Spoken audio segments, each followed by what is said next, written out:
Halo semuanya, rekan-rekan Elki Pamo Indonesia. Jumpa lagi dengan channel YouTube Elki Pamo Indonesia, satu channel khusus yang kami buat untuk edukasi literasi keuangan, investasi pasar modal di Indonesia. Nah, teman-teman, pada kesempatan kali ini kita akan membahas satu topik yang sangat menarik, yaitu mengenai masalah beberapa kesalahan dan mitos dalam dunia saham. Mengapa kebanyakan masyarakat persepsinya mengenai saham itu selalu mengenai masalah kerugian dan judi? Nah, kita masuki pembahasan berikut ini. Teman-teman, kesalahan dalam berinvestasi di saham ada beberapa hal. Kami sudah coba rangkum dari begitu banyak kejadian yang terjadi ya. Yang pertama, tidak mau belajar dengan tekun terlebih dahulu sebelum berinvestasi. Jadi, ingin langsung terjun dan langsung untung. Ini bahaya ya teman-teman, mental seperti ini. Karena kita saja kalau mau kerja, kita mesti sekolah dulu ya teman-teman. Dari mulai SD, SMP, SMA,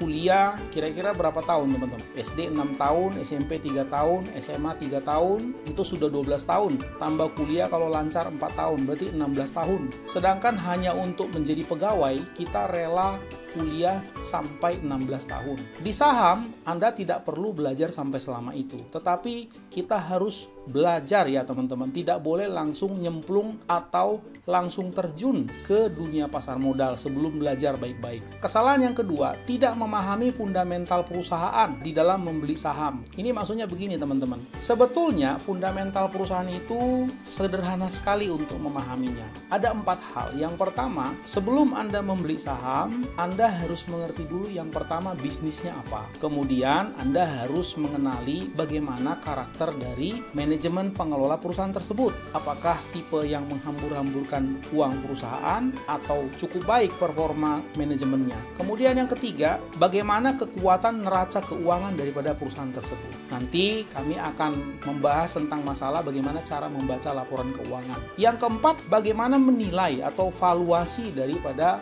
perusahaan tersebut atau sahamnya. Apakah sudah termasuk saham yang murah atau masih kemahalan. Jadi tidak bisa kita langsung membeli saham kalau kita lihat turun ya teman-teman. Belum tentu itu sudah murah. Kesalahan yang ketiga adalah berinvestasi hanya dengan mengandalkan kata orang dan malas melakukan analisa sendiri. Jadi teman-teman, untuk menjadi investor yang baik, Anda harus melakukan analisis sendiri. Analisisnya tidak rumit kok. Nah, kita tidak boleh berinvestasi kata orang, termasuk kata broker Anda. Belum tentu dia benar. Misalnya, saham Indofood, wah ini lagi kata teman saya, kebetulan teman dekat, ini bagus. Lantas Anda membeli saham Indofood. Kemudian besok-besok ternyata harganya anjlok, bahkan semakin anjlok. Akhirnya Anda bingung, bahkan menyalahkan teman Anda tersebut. Tidak boleh ya teman-teman membeli saham dengan menggunakan kata orang. Yang keempat, terjebak membeli saham murah padahal tidak potensial. Dengan kata lain, Anda membeli saham murah, tetapi sebetulnya murahan. Itu ada ya teman-teman. Saham yang murah tapi murahan. Dengan kata lain, sahamnya memang murah karena tidak diapresiasi dengan baik oleh investor, sebab perusahaan itu memang tidak menunjukkan performa kinerja perusahaan yang baik. Jadi investor juga males untuk membeli sahamnya. Kemudian teman-teman, kesalahan yang kelima adalah emosional atau tidak sabaran. Ini jangankan di saham ya teman-teman, dalam hal apapun kalau kita emosional atau tidak sabaran, ini tidak baik buahnya. Terlalu cepat membeli saham, buru-buru ingin cepat menjual, sudah profit misalnya ada potensi profit 5%, langsung mau jual. Padahal setelah itu naik lagi, habis itu menyesal. Tidak boleh emosional ya teman-teman. Yang keenam, ingin cepat kaya. Teman-teman, mental seperti ini berbahaya. Untuk menjadi investor bukan berarti Anda ada kerinduan untuk ingin cepat kaya langsung bisa terpenuhi. Bukan seperti itu salah mindsetnya teman-teman. Kesalahan yang ketujuh, hanya membeli satu saham dan tidak menerapkan diversifikasi. Maksudnya begini teman-teman, ada baiknya Anda kalau membeli saham di akun Anda nanti jangan hanya satu perusahaan saja. Kalau terjadi sesuatu masih ada cadangannya. Begitu maksudnya. Jangan taruh telur di dalam satu keranjang. Kira-kira begitu filosofinya. Yang kedelapan, mudah menyerah dan putus asa. Misalnya sudah coba, sudah belajar, ternyata belum bisa mendapatkan untung. Jangan putus asa ya teman-teman. Anda tidak sendiri. Semua orang pernah gagal. Kemudian kesalahan ke-9 teman-teman, tidak berani membeli saham pada saat harganya turun. bahkan saat drop jauh sekali. Misalnya seperti kemarin, pada saat heboh-hebohnya corona, itu harga saham anjlok luar biasa ketika di akhir bulan Maret. Itu sebetulnya adalah suatu kesempatan untuk kita masuk. Filosofinya Warren Buffett itu kira-kira seperti ini. Pada saat semua orang takut, Anda justru harus tamak. Pada saat semua orang tamak, justru Anda harus takut. Seperti itu ya kira-kira teman-teman. Kemudian kesalahan 10, tidak peduli kinerja portofolio. Nah, ini terutama untuk para trader. Cut loss, atau stop loss saja kerjanya. Akhirnya tidak sadar portofolio atau susunan investasinya sudah berantakan. Ada yang minus di mana-mana dan seterusnya. Karena membeli saham sembarangan. Yang ke-11, menjadi trader yang reaktif. Maksudnya, kalau market lagi bullish, dia senang. Bullish itu maksudnya market, kondisi pasar saham ya teman-teman, dia lagi hijau atau lagi positif, dia senang. Kemudian ada juga yang kalau lagi merah atau lagi turun atau bearish istilahnya, dia sedih. Ini tidak boleh seperti itu teman-teman. Sebagai investor, Anda harus memiliki emosi yang stabil. Mau itu market lagi naik atau lagi turun, tetap harus stabil. Kesalahan ke-12, mudah terpengaruh dan terpancing dan terbawa suasana panik. Itu seperti nomor 11 ya, yang kami katakan tadi. Jadi, tidak boleh terpancing ya teman-teman. Apalagi kalau kata teman-teman, wah ini saham ini bagus nih. Nah ini hati-hati. Ada prinsip Dior ya, do your own research. Apapun yang dikatakan oleh media itu adalah second opinion. Kalau Anda mendengar sesuatu yang kelihatannya bagus, ini peluang dan seterusnya, tunggu dulu. Harus dianalisis terlebih dahulu ya teman-teman. Kemudian kesalahan yang ke-13, terlalu takut rugi. Misalnya Anda beli saham A, harganya 1.000. Tiba-tiba turun sampai 700. Kira-kira minus 30% ya. Beberapa waktu yang lalu kami sudah katakan di video sebelumnya bahwa selama Anda tidak merealisasikan potensial rugi tersebut atau potensial loss tersebut, maka itu tidak terjadi loss ya teman-teman. Jadi selama fundamental perusahaannya Anda sudah analisis dengan baik sebelum membeli, tidak perlu takut walaupun kelihatan merah di akunnya. Atau yang ke-14, terlalu serakah, sudah untung tebal, katakan sudah 50%, masih enggan untuk menjual, sampai akhirnya berbalik, akhirnya jadi minus kembali. Ini juga tidak baik. Kesalahan ke-15, salah masuk market atau timingnya kurang tepat. Ini paling sering dilakukan oleh banyak investor pemula ya teman-teman, tetapi ini hanya butuh masalah pengalaman. Yang ke-16, mengikuti tips saham yang salah, terutama Anda mengikuti misalnya dari broker-broker. Ini berbahaya teman-teman kalau Anda hanya telan bulat-bulat apa kata broker tanpa memfilter. Kesalahan ke-17, terlalu gegabah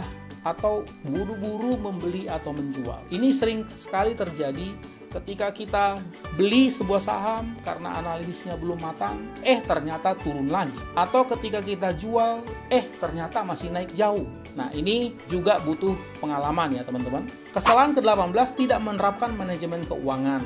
Nah, ini berbahaya ya teman-teman. Kalau teman-teman menemukan satu saham yang baik, bukan berarti teman-teman langsung main hajar langsung beli semuanya. Kami selalu menganjurkan coba belinya dicicil. Siapa tahu setelah Anda beli ternyata turun lagi, sehingga Anda bisa membelinya kembali di harga yang lebih murah. Kesalahan ke-19, kurang percaya diri dengan analisis sendiri. Nah, ini juga banyak ya kami temukan, terutama investor-investor yang baru belajar atau pemula. Ketika dia sudah mulai analisis, tapi dia ragu, kurang pede untuk membeli sesuai dengan analisisnya. Tapi ini hanya masalah jam terbang ya teman-teman. Semua yang namanya pemula dalam hal apapun pasti seperti ini modelnya. Kesalahan ke-20, ada orang mudah puas diri. Misalnya sudah mulai mencetak profit, kemudian langsung lupa diri sehingga tidak mau belajar lagi. Dan yang paling bahaya, merasa diri analisisnya paling benar. Ketika diberitahu sudah tidak mau dengar. Ini bahaya ya teman-teman, mental seperti kita harus tetap rendah hati, karena ada baiknya kalau kita menerima input dari banyak pihak. Biar bagaimanapun tetap ada orang yang lebih profesional atau lebih pengalaman daripada kita ya teman-teman. Baik teman-teman, berikutnya kita akan membahas beberapa mitos dalam investasi di pasar modal atau pasar saham. Ini yang sering banyak beredar. Yang pertama, investasi di saham sama dengan judi. Ini salah betul ya teman-teman. Tidak sama sekali. Di video sebelumnya kami sudah bahas ini panjang lebar. Yang kedua, mitos kedua, investasi di saham pasti rugi. Ini pun salah total ya teman-teman. Ini biasanya yang bersuara rugi seperti ini adalah suara para trader yang rugi karena berspekulasi. Investor, asalkan dia menganalisa dengan baik, kemudian dia pastikan bahwa perusahaannya tidak rawan dengan hutang, ya, hutangnya tidak segunung, tidak rawan dengan kredit macet dan lain-lain, perusahaannya baik-baik saja. Biasanya beruntung kok teman-teman. Kemudian mitos yang ketiga, pasar saham adalah bagi orang kaya dan kelompok eksklusif. Ini juga salah teman-teman. Banyak sekali kisah orang, bahkan driver, supir dari orang terkaya di Asia yaitu Lee Ka-shing, itu karena berinvestasi di saham, hanya mendengarkan Lee Ka-shing beli apa, dia ikut. Dia termasuk orang yang sangat sejahtera. Jadi salah ya mental seperti ini atau mindset seperti ini bahwa pasar saham ini hanya bagi orang kaya, orang yang modalnya gede. Ini salah teman-teman. Dengan modal 500.000 atau 1 juta pun Anda sudah bisa berinvestasi di pasar modal. Yang keempat,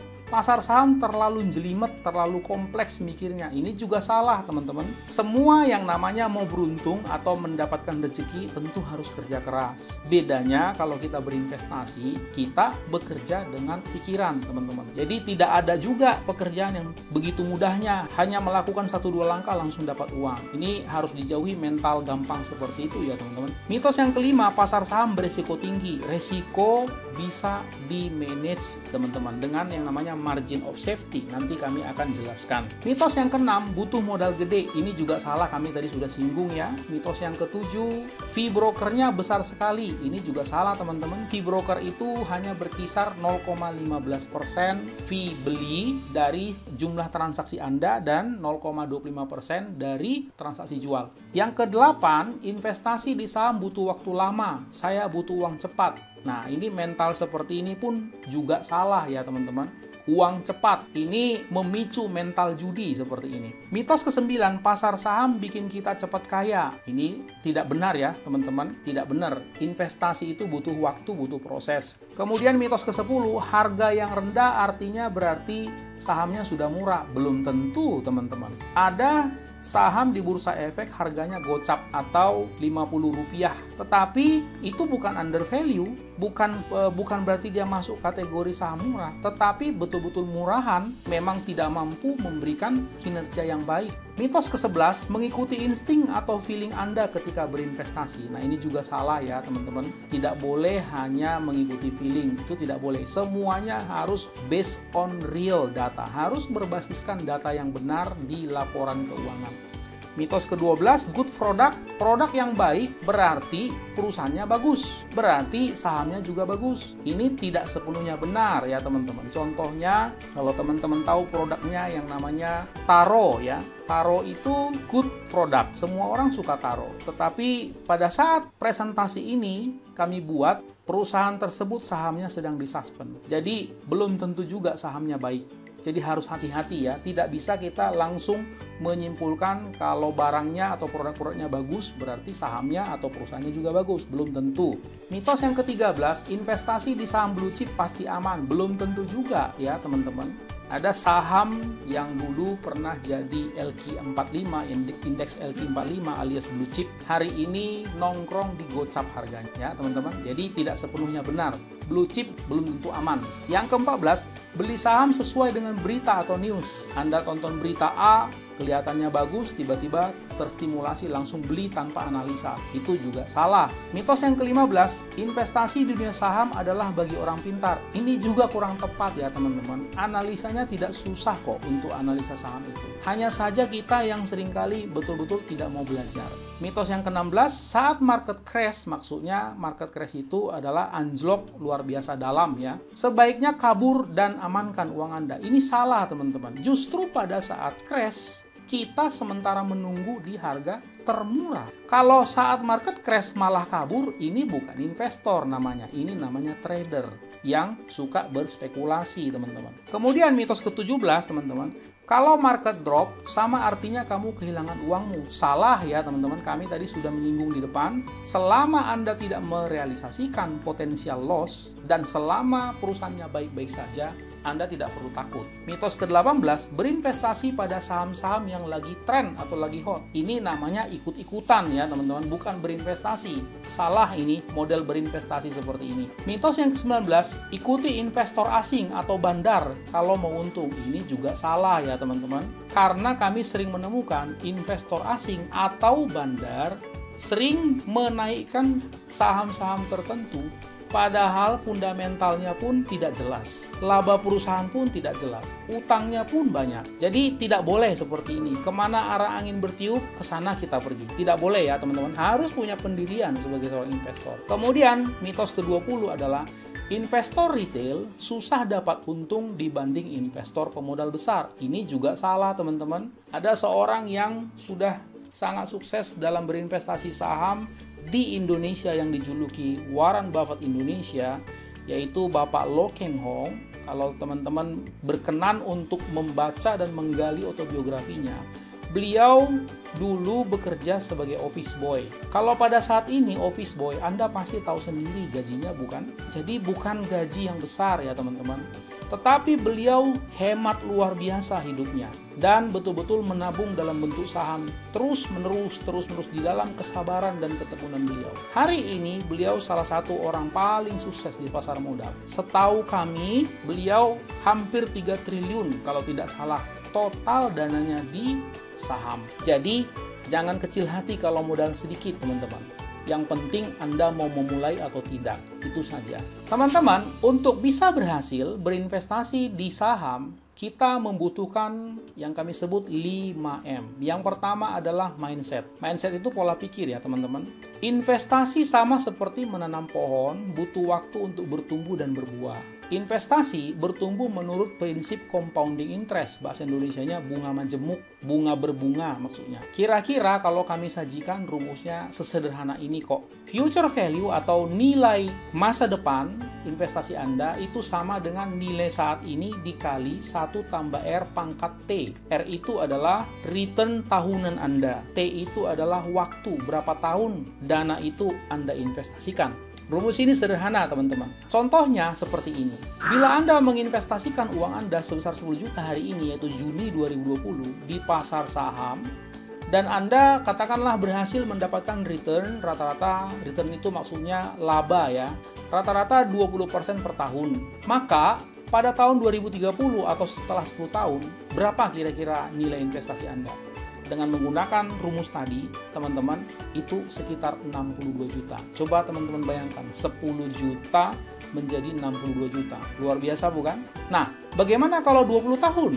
Jawabnya sekitar 383 juta lebih. Lalu, misalnya kita buat waktunya lebih jauh lagi. Bila Anda saat ini katakan usianya 30, kira-kira investasi Anda di hari tua, katakan umur 65 atau 35 tahun, menjadi berapa nilainya? Jawabnya sekitar 5,9 miliar.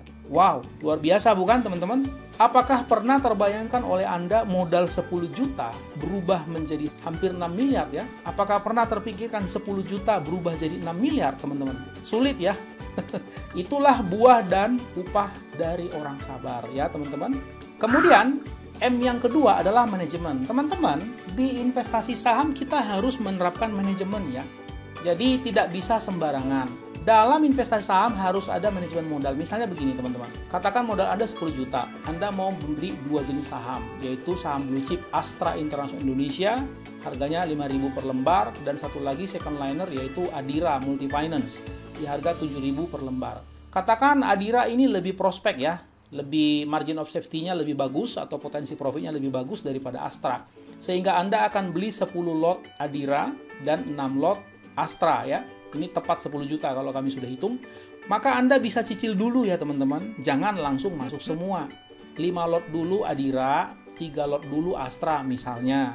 Ketika market atau harganya turun lagi, Anda bisa tambah beli lagi. Karena apa? Karena akun Anda akan mencatat harga rata-rata terakhir. Itu yang tertera nanti ya. Kalau Anda membeli lagi, itu istilahnya average down ya teman-teman. Kemudian yang dibutuhkan hal yang ketiga adalah metode. Dalam berinvestasi, saham ya teman-teman, investor tidak harus melihat monitor setiap hari teman-teman. Ini salah, ini mindset seperti ini, bukan. Atau setiap saat, itu namanya trader. Trader itu beda dengan investor teman-teman. Investor itu duduk manis, masukkan uang, investasikan uang, setelah itu silahkan bersantai. Tetapi kalau trader ini memang harus memperhatikan monitor setiap saat karena mereka berspekulasi ya teman-teman. Dan kita menggunakan prinsip fundamental analysis atau value investing. Maksudnya kita betul-betul memperhatikan perusahaan itu dengan baik, baru kita berani investasikan dana kita. Contoh-contoh yang memakai prinsip fundamental analysis adalah Warren Buffett dan temannya Charlie Munger, Joel Greenblatt, dan para investor ternama lainnya. Banyak sekali loh teman-teman, ribuan mungkin bahkan ratusan ribu orang yang sudah berhasil dengan prinsip value investing ini di seluruh dunia.